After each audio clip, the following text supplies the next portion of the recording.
On a rainy night, a man struggled to lift his head out of the dirt, letting out a guttural roar of defiance. He had followed his boss like a loyal dog for 7 years, only to be buried alive over a minor incident. Just when he thought he'd managed to claw his way out and survive, someone nearby suddenly started clapping.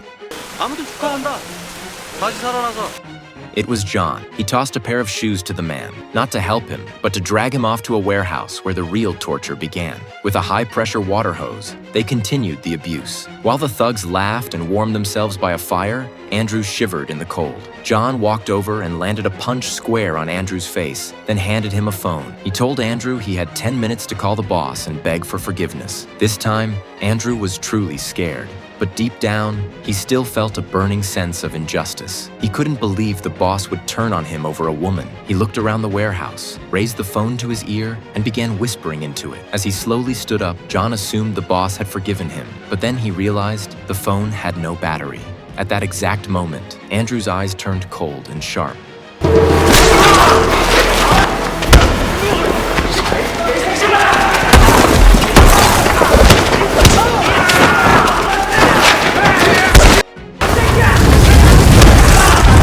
No one reacted in time to Andrew's sudden rebellion. Even though he was known as the gang's top enforcer, taking on this many people head-on was a suicide mission. But driven by rage and survival instinct, he carved a bloody path through them.